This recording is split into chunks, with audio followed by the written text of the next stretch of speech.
بسم الله الرحمن الرحيم نحمده ونصلي ونسلم على رسوله الكريم أما بعد عن الحسين بن علي رضي الله تعالى عنه قال قال رسول الله صلى الله عليه وسلم ما من مسلم ولا مسلمة يصاب بمصيبة فيذكرها وإن طال عهدها فيحدث لذلك استرجاعا إلا جدد الله تعالى له عند ذلك وأعطاه مثل أجرها يوم أصيب بها أو كما قال عليه الصلاة والسلام۔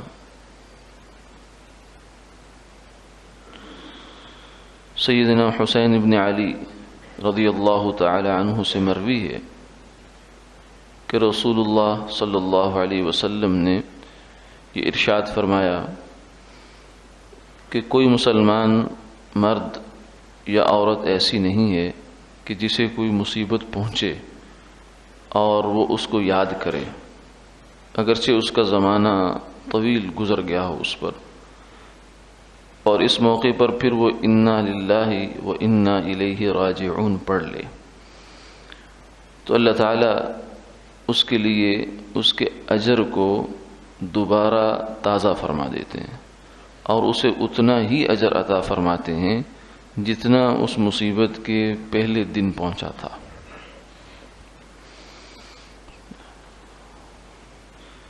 سیدنا حسین رضی اللہ تعالی عنہ آپ صلی اللہ علیہ وسلم کے لاڈلے نواسے ہیں۔ آپ کی حیات طیبہ میں ان کی عمر تھوڑی تھی، لیکن چند احادیث انہوں نے آپ صلی اللہ علیہ وسلم سے سنی ہیں۔ انہی میں سے ایک حدیث یہ بھی ہے کہ آپ صلی اللہ علیہ وسلم نے یہ فرمایا کہ کسی مسلمان کو جو بھی مصیبت آتی ہے، چاہے وہ مرد ہو یا عورت، اور جب مصیبت آئی تو اس وقت اس نے اس پر صبر کر لیا۔ الصبر عند الصدمۃ الاولی، جب پہلا جھٹکا لگا انسان کو تو اس وقت اپنے آپ کو سنبھال لینا،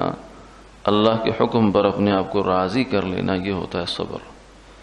اور اس کا اجر کتنا ہے یہ تو فرمایا انما یوفی الصابرون اجرهم بغیر حساب، کہ صبر کرنے والوں کو اللہ کی جانب سے جو اجر دیا جائے گا اس کی کوئی حد نہیں ہے، بغیر حساب دیا جائے گا۔ صبر ایسی چیز ہے جو انسان کو اللہ کے بہت قریب کر دیتی ہے۔ کسی مصیبت پر جو صبر کرتا ہے آدمی،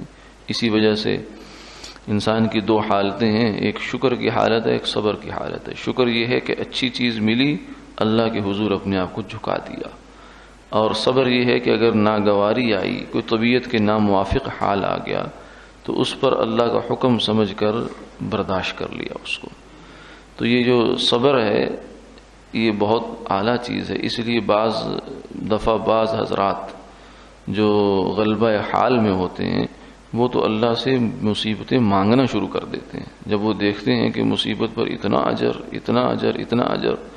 تو اس لیے وہ تو بعض دفعہ غلبہ حال میں ایسا ہوتا ہے، ورنہ اللہ سے ہمیشہ عافیت ہی مانگنی چاہیے، کیونکہ ہم کمزور ہیں، ہم آزمائش کے قابل نہیں ہیں کہ ہم ایسا نہ ہو کہ آزمائش آئے تو ہمارے منہ سے بے صبری کا شکایت کا کلمہ نکلنا شروع ہو جائے۔ لیکن بہرحال اگر خدا اللہ کی طرف سے آ جائے تو اسے پھر برداشت کرنا، اس پر انا للہ و انا الیہ راجعون۔ اور یہ صرف کسی کی فوتگی پر نہیں ہے، بلکہ فرمایا تمہارے اگر جوتے کا تسمہ ٹوٹ جائے تو بھی انا للہ پڑھا کرو، کیونکہ یہ ایک مصیبت ہے، اور ہر مصیبت یہ اس بات کا احساس انسان کو دلاتی ہے کہ تو کیا ہے، تو بے بس ہے، تو مجبور ہے، تو کچھ نہیں کر سکتا، تیرا اصل بنانے والا ایک ہے جس کی طرف تجھے پلٹ کر جانا ہے۔ انا للہ، ہم اللہ کے ہیں، و انا الیہ راجعون، ہمیں بھی اللہ کے پاس ہی جانا ہے۔ جہاں میری یہ چیز چلی گئی، یہاں میرا یہ رشتہ دار چلا گیا، عزیز چلا گیا، وہاں مجھے بھی تو جانا ہے، میں نے تو یہاں نہیں رہنا ہمیشہ کے لیے۔ انا للہ اس بات کا احساس بیدار کرتی ہے انسان کے اندر۔ تو فرمایا کہ اگر کسی کو مصیبت پہنچی اور بہت طویل زمانہ گزر گیا، پھر اب دوبارہ اس کو بیٹھے بیٹھے وہ یاد آ گئی کہ میرا ایسا فلاں بیٹا ہوتا تھا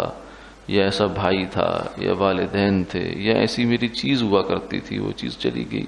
آنکھیں تھیں وہ چلی گئیں، یا کوئی جسم کا کوئی حصہ ہے وہ چلا گیا، کوئی بھی مصیبت انسان کو پہنچی تھی تو اس وقت تو اس نے کیا تھا صبر، اب اس کو دوبارہ یاد آ گئی، چاہے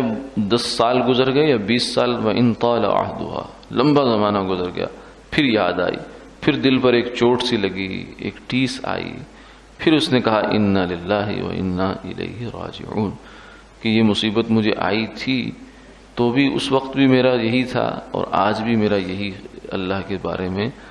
جو ہے گمان ہے کہ مجھے وہیں جانا ہے۔ تو فرمایا کہ اللہ تعالیٰ اس آدمی کو جتنا اجر اس وقت عطا فرمایا تھا، یعنی جب پہلے دن مصیبت آئی تھی اور اِنَّا لِلَّهِ پڑھنے پر اور اس بات کو صبر کرنے پر جتنا اجر عطا فرمایا، اسی کے جتنا اجر آج بھی دوبارہ عطا فرماتے ہیں۔ یہ اللہ تعالیٰ کی عطا ہے، اور صبر ایسی چیز ہے کہ جو انسان کو کی جھولی کو بھر دیتی ہے، اسے خالی نہیں چھوڑتی، بس یہ ہے کہ انسان اللہ کا حکم سمجھ کر اس چیز کو برداشت کر جائے، زبان پر جزا فضا نہ ہو، شکوہ شکایت نہ ہو کہ یا اللہ یہ میرے ساتھ کیا کر دیا آپ نے۔ باقی طبی غم جو طبیعت پر ایک کیفیت ہوتی ہے وہ تو ہوتے ہی ہے، لیکن شکوہ شکایت نہ ہو۔ جیسے بیٹی گھر سے رخصت ہوتی ہے تو والدین کو ایک طبی صدمہ تو ہوتا ہے، لیکن ساتھ میں خوشی بھی ہوتی ہے کہ اللہ نے ایک فریضے کی ادائیگی سے سبکدوش کر دیا۔ تو اسی طریقے سے جب کوئی مصیبت، تنگی، پریشانی ہے، جسمانی اور طبی تکلیف تو ہوگی اس میں، لیکن عقلی تکلیف نہیں ہونی چاہیے۔ عقل میں اللہ کے حضور جھکنا چاہیے کہ یا اللہ اس مصیبت کے وقت میں بھی